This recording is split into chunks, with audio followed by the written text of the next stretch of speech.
Good morning student. Class 12th की 7th poem है बेटा हमारी बादल राग, जिनके लेखक हैं सूर्यकांत त्रिपाठी निराला। सबसे पहले हम इसका जीवन परिचय करते हैं। सूर्यकांत त्रिपाठी निराला का जन्म सन 1899 ईस्वी में बंगाल के मेदिनीपुर जिले में हुआ था। कब हुआ था इनका जन्म? 1899 ईस्वी में। कहाँ पे हुआ? बंगाल के मेदिनीपुर जिले में हुआ। इनके पिता का नाम पंडित रामसाई त्रिपाठी था, जो कहाँ के रहने वाले थे? गठगोला के रहने वाले थे।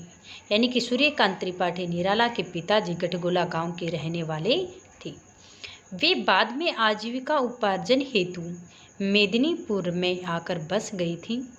निराला की 3 वर्ष की अवस्था में ही उनकी माता का देहावसान हो गया था।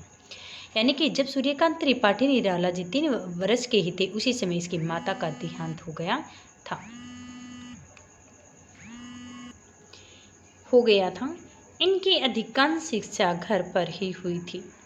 इन्होंने अंग्रेजी, हिंदी, संस्कृत, बंगाली आदि भाषाओं का बहुत अधिक ज्ञान था। 14 वर्ष की आयु में ही इनका विवाह मनोहरा देवी से हो गया था। यानी कि जब इनका विवाह, उसमें इनकी आयु कितने वर्ष थी? 14 वर्ष की अवस्था में इनका विवाह मनोहरा देवी से हो गया था। इनकी पत्नी अत्यंत सुशील, सुसंस्कृत आदि स्वभाव वाली थी। इनकी पत्नी पुत्र रामकृष्ण और पुत्री सरोज को जन्म देकर ही स्वर्ग सिधार गई थी। इनके एक पुत्र एक पुत्री थी। पुत्र का नाम था इनका रामकृष्ण और पुत्री का नाम था इनका सरोज। इनके पिता का कुछ समय के पश्चात इनके पिता का भी स्वर्गवास हो गया था। परिवार पर विपत्तियों का पहाड़ टूट पड़ा। इनका जीवन अनेक अभाव तथा पीड़ितों के कारण रहा था। इन्होंने अपनी नौकरी, उस समय इसके बाद में महिषादल रिसायत में नौकरी की, किंतु कुछ कारणों से वहाँ से भी इन्होंने त्याग पत्र दे दिया था। और इसके बाद में इन्होंने मतवाला पत्रिका का ये संपादन भी करने लगे थे।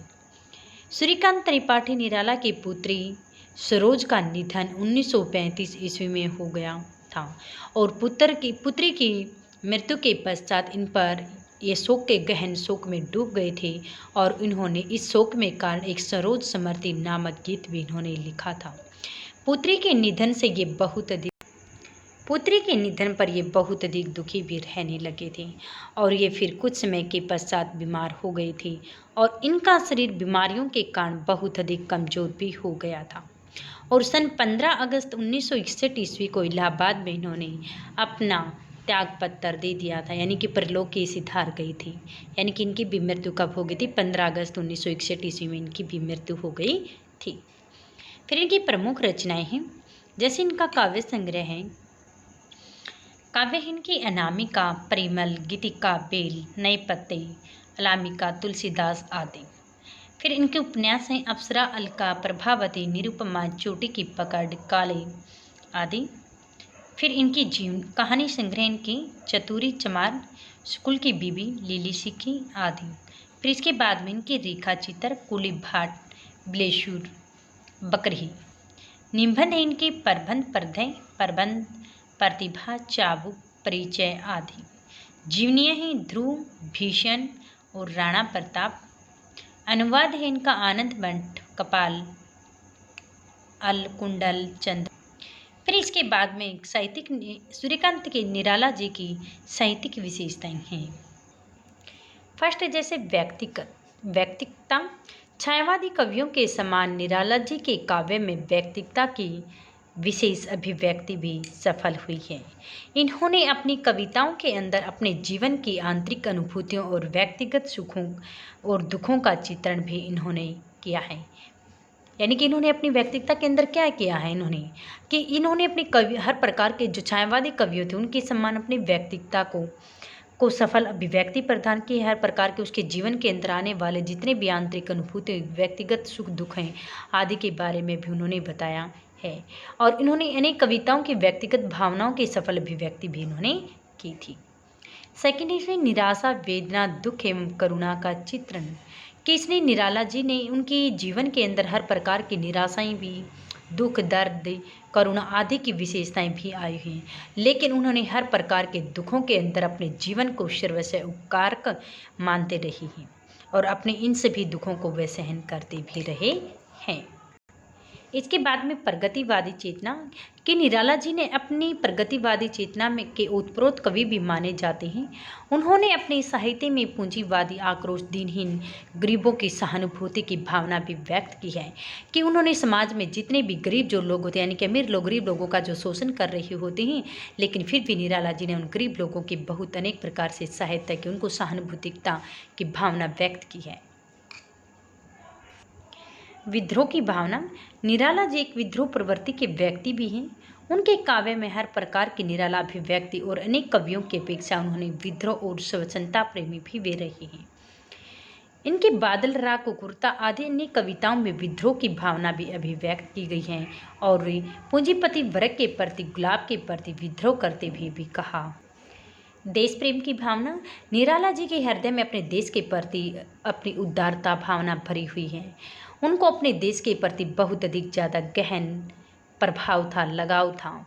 वे किसी भी व्यक्ति को दुखी नहीं देख सकते थे। यदि जो अमीर लोग गरीब लोगों का शोषण कर रहे थे, उस समय भी जब ऐसी व्यवस्थाएं वो देखते हैं तो उस समय उनके मन में उनकी सहायता करने के लिए जागृत हो जाती उनकी इच्छाएं। लेकिन हर प्रकार के समाज में फैली हुई बुराइयों को मिटाने का भी उन्होंने विरोध किया है। नारी के विविध एवं नवीन रूपों का चित्रण, छायावादी कवियों में नारी के प्रति उनको सम्मान, हर प्रकार की उनको सामाजिक के छायावादी कवियों की नारी के प्रति सम्मानजनक परिस्थितियां भी उनमें विविध रूपों में उनको देखा गया है। नारी के प्रति उनके हृदय में गहन सहानुभूति भी प्रकट होती है और कहीं प्रकृति से व्याप्त हो करके अलौकिक भाव और अद्भुत करते हुए आदि के दिव्य दर्शन भी हमें दिखाई देते हैं। हर प्रकार के विविध रूपों में नारी के रूपों का चित्रण करते हुए उनकी प्रेरणा, शक्ति आदि की व्यवस्था करते हुए निराला जी हमें दिखाई देते। भाषा शैली है इनकी, यानी कि निराला जी की भाषा शैली सहज व सरल भी मानी जाती है। इन्होंने हर प्रकार, निराला जी ने अपने साहित्य में शुद्ध साहित्यिक बोली का प्रयोग भी किया है। तत्सम तद्भव शब्द हैं। इन कोमलता पदावली का प्रयोग है, लाक्षणिकता और प्रतीकात्मकता भी है। अलंकार, इन्होंने निराला जी के साहित्य में शब्दालंकार और अर्थालंकार दोनों का प्रयोग है, यानी कि शब्दालंकार के अंदर हमारे अनुप्रास, यमक, श्लेष अलंकार आते हैं। अर्थालंकार है जैसे उसमें उपमा, मानवीकरण, रूपक, पदमेत्र, उत्प्रेक्षा, अतिशयोक्ति आदि अलंकारों का प्रयोग भी इसमें किया गया है। यानी कि हमारा सूर्यकांत त्रिपाठी निराला जी का जीवन परिचय था। इसके बाद में हम इसकी व्याख्या करते हैं। थर्ड पैराग्राफ है, 2 पैराग्राफ की हम कर चुके हैं। अटालिका नहीं है रे आतंक भवन, सदा पंख पर ही होता है जल विप्लव पलावन। सबसे पहले हम इसका प्रसंग लिखेंगे। सबसे पहले हमें इसका प्रसंग लिखना है। प्रस्तुत पंक्तियाँ हमारी हिंदी की पाठ्य पुस्तक आरोप भाग 2 में संकलित बादल राग नामक कविता से ली गई हैं। इसमें इसके लेखक सूर्यकांत त्रिपाठी निराला जी हैं। उन्होंने इन पंक्तियों में बादल राग को संबोधित करते हुए कहा है कि किस प्रकार से बादल की जो भयंकर गर्जना को सुन करके पूंजीपति एवं शोषित लोग, पूंजीपति वर्ग के लोग ही डर जाते हैं, इनके बारे में बताया है।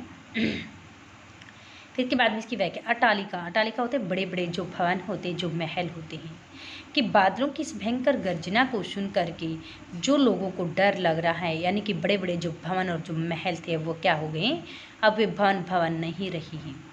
अटालिका नहीं रहे है रे, यानी कि इसमें इसके कवि ने कहा कि यानी कि बड़े बड़े भवन और जो महल होते हैं अब वे बड़े बड़े भवन नहीं रहे हैं, बल्कि आतंक भवन होता है भय का त्रस्त निवास स्थान, अब वो भय के त्रस्त निवास स्थान बन चुके हैं। यानी कि अब वे भवन ने क्या हो गया, क्योंकि बादलों की भयंकर गर्जना जब हुई थी तो उनकी क्या गिर गई हैं वो भवन, अब वह खंडर हो चुके हैं, अब भय के त्रस्त निवास स्थान बन चुके हैं। सदा हमेशा ही पंख कीचड़ पर ही होता है, हमेशा कीचड़ में ही होता है जल विप्लव पलावन, जल यानी कि विप्लव क्रांतिकारी। इसमें कहेंगे हे क्रांतिकारी, बाढ़ यानी कि विनाशकारी प्रभाव तो केवल हमेशा कीचड़ पर ही प्रभाव डालता है। बाढ़ का विनाश का हे क्रांतिकारी रूपी बादलों, केवल बाढ़ का विनाशकारी प्रभाव तो केवल हमेशा कीचड़ में ही प्रभाव डालता है। अक्षुदर फलों पे जल से अक्षुदर छोटे छोटे जलज कमल की सदा छलकता है नीर। इसमें इसने कवि का कि बाढ़ में खिले हुए कमल के, उस बाढ़ के कारण खिले हुए कमल के छोटे छोटे जो पौधे होते हैं, उन पौधों से हमेशा ही पानी छलकता रहता है। कि बाढ़ में खिले हुए कोमल व छोटे छोटे जो पौधे होते हैं, उन छोटे छोटे पौधों से ही हमेशा नीर पानी छलकता रहता है। रोग शोक में भी हंसता है शिशु का सुकुमार शरीर। इसमें कवि ने कहा कि जिस प्रकार से हर प्रकार के सुख में दुख में छोटा सा नन्हा जो बच्चा होता है वह हमेशा हंसता मुस्कुराता रहता है, उस पर किसी प्रकार का कोई भी बुरा प्रभाव नहीं पड़ता है। उसी प्रकार से कोई प्रभाव नहीं पड़ता, विचलित नहीं होता है। वह हर प्रकार के क्या होते हैं, कितने भी उसके जीवन में उसको पता ही नहीं होता कि मेरे जीवन में क्या दुख है और क्या सुख होता है। हर परिस्थितियों के अंदर वो क्या करता है, हंसता मुस्कुराता रहता है। ठीक वैसे ही हे विनाशकारी क्रांति के आ जाने पर सर्वकार यानी कि जो लोग होते हैं वो हंसते मुस्कुराते रहते हैं। यानी कि गरीब लोग जो लोग होते हैं वह कहते हैं वे हर परिस्थितियों में हंसते मुस्कुराते रहते हैं। उन्हें कभी किसी प्रकार का ये डर नहीं लगता कि बादलों के गरजने से बिजली गिरेगी और हमारा नुकसान होगा, क्योंकि उस समय पूंजीपति लोगों को ही डर लगता है। तो वे कहते हैं कि देखो, एक गरीब लोग है जो हर प्रकार की परिस्थितियों का सामना कर सकता है, उसके जीवन में चाहे कितने भी दुख आए लेकिन फिर भी उन दुखों का सामना करते हुए वह हंसता मुस्कुराता उन्हें सहन कर लेता है। उसी क्रांति का उन पर के जीवन पर किसी प्रकार का कोई भी प्रभाव नहीं पड़ता है और क्रांति से पूंजीपति और शोषित से भयभीत हो जाते हैं। ये इसकी व्याख्या है। इसके बाद में इसकी हम व्याख्या के क्वेश्चन आंसर करते हैं।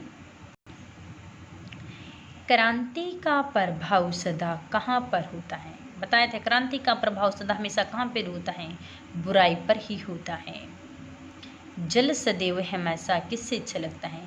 जल हमेशा छोटे छोटे कमल के जो पौधे होते हैं उन कमल के पौधों से छलकता रहता है। शेषवे का सुकुमार शरीर किस में हंसता रहता है? शेषवे का यानी कि छोटे से नन्हे बच्चे का शरीर हमेशा दुख सुख हर प्रकार की परिस्थितियों में हंसता मुस्कुराता रहता है। क्रांति आने पर ऊंचे ऊंचे भवन क्या बन गए हैं? क्रांति जी के आने पर ऊंचे ऊंचे जो भवन होते हैं अब वह भय के त्रस्त निवास स्थान बन चुके हैं, क्योंकि वो खंडर हो चुके हैं और खंड खंड हो जाने के पश्चात वो केवल भय के ही त्रस्त निवास स्थान बन चुके हैं। इन पंक्तियों का काव्य सौंदर्य स्पष्ट कीजिए। फर्स्ट में लिखना है कि इन पंक्तियों में इसके कवि सूर्यकांत त्रिपाठी निराला जी ने क्रांति के प्रभाव का वर्णन किया गया है। सेकंड इसमें लिखना है अपने भाषा सहज व सरल है, तत्सम तद्भव शब्दों का प्रयोग किया गया है, प्रतीकात्मक शैली है, अनुप्रास से उपमा अलंकारों का प्रयोग है, लाक्षणिकता है, बिंब योजना है और ये हमारा काव्य सौंदर्य स्पष्ट करना है। अब इसकी किस है? हंसते हैं छोटे पौधे लघु भार के माध्यम से कवि ने किन की ओर संकेत किया है? कि कवि ने छोटे छोटे जो पौधे के माध्यम से पिछड़े और शोषित वर्ग के लोगों की ओर संकेत किया है। उन्होंने कहा कि जिस कान से दिनहीन दशा कर पर किस प्रकार के जीवन जी रहे हैं वे क्रांतिकारी रूपी बादलों के शोषक वर्ग में मिट जाएगा। फलने फूलने पनपने वाले सभी उचित जो अवसर है वे भी प्राप्त हो जाएंगे। बादल राग कविता के माध्यम से कवि के दृष्टिकोण में कौन सा मूल बदलाव दिखाई दिया है? कि इसमें इसके कवि सूर्यकांत त्रिपाठी निराला जी हैं, छायावादी कवि माने जाते हैं। उसकी कविता में प्रेम सौंदर्य कल्पना रहस्यवादी प्रकृति चित्रण आदि दिखाई देती हैं। बादल राग में उनका प्रगतिवादी पक्ष भी दिखाई देता है। उनकी दिनहीन दशा का सजीव चित्रण किया गया है। पूंजीपतियों के विनाश की कामना की गई है और वे समाज के अंदर परिवर्तन लाना चाहते हैं और वे क्रांति से मिटकर इन दिन दुखों की कामना भी करना चाहते हैं। निराला जी ने अमीरों पूंजीपतियों की अट्टालिकाओं को आतंक भवन क्यों कहा है? निराला जी ने कि जिस प्रकार से यानी कि पूंजीपतियों के अमीर लोगों के जो घर थे वे भवन नहीं रहे हैं, अब वे भय के त्रस्त निवास स्थान बन चुके हैं, क्योंकि अमीर जो लोग हैं, पूंजीपति जो लोग हैं, वे गरीब व किसान लोगों पर अत्याचार करके उनके खून पसीने की जो कमाई होती हैं, उन खून पसीने की कमाई से अपनी अपनी तिजोरियाँ भरते रहते हैं, अपना धन इकट्ठा करते रहते हैं। लेकिन अब शान शौकत ऊंचे ऊंचे महलों में, भवनों में वे रहते थे। अब वे शान शौकत से रहते थे। अब वे सुख से भरे जीवन को व्यतीत कर रहे, पर उनके करूरता भरे व्यवहार में दिन दुखियों का आतंक भी छाए हुए होते हैं। परिश्रम से अपने घर को नहीं भरते रहते, लेकिन जो गरीब जो लोग होते हैं, वे मेहनत करके अपनी पूंजी अपने घर को भरते हैं। वे मन ही मन क्रांति जान से डरते रहते। लेकिन अमीर जो लोग होते हैं, फिर भी लेकिन क्रांति के बादलों के आह्वान से वे डरते रहते हैं। लेकिन गरीब लोग कभी भी नहीं डरते हैं, क्योंकि वे सोचते हैं कि जब क्रांति आएगी तो उनका सब कुछ, धन दौलत, घर परिवार, सब कुछ लूट जाएगा, समाप्त हो जाएगा। किस प्रकार से वो शान शौकत से अपना जीवन व्यतीत कर रहे हैं, वो सब कुछ खंड खंड हो जाएगा। निराला की सहानुभूति किस वर्ग के प्रति है कि निराला जी की सहानुभूति पूंजीपति वर्ग के विरोध में खड़ी शौकत और किसान वर्ग के प्रति है। अमीरों ने ही दीन लोगों का शोषण करके उनके हर प्रकार के सुख समृद्धियों से को उन्होंने जीत लिया है, उनकी प्राप्ति कर ली है। बड़े बड़े ऊंचे भवन, जो महल होते हैं, जो खड़े हुए थे, वे चाहते कि शोषित वर्ग एक साथ मिलकर इन पूंजीपति विरोधों का विरोध करें और एक लहर उत्पन्न करें। इस प्रकार से क्रांतिकारी विशाल और पूंजीपति लोग सब कुछ नष्ट हो जाएंगे। इस सहानुभूतिता भी प्रकट किया है, क्योंकि निराला जी हमेशा समाज में फैली हुई जो बुराइयां उनको मिटाने का भी प्रयास कर रहे थे। किस प्रकार से जो अमीर लोग होते, गरीब लोगों का शोषण कर रहे थे, उन पर भी उन्होंने कड़ा प्रहार किया था। हर प्रकार से यानी कि गरीब लोगों की वे सहायता करते रहते थे। लेकिन उन्होंने हर प्रकार की प्राकृतिकता, मानविकता, रहस्यवादी आदि भावना का भी उन्होंने कड़ा प्रहार किया है। ओके, तो ये हमारे 12th क्लास के थर्ड बादरा का जीवन परिचय, थर्ड पैराग्राफ की व्याख्या के पर्सन, और ये हमारे अभ्यास के question answer right plus learn.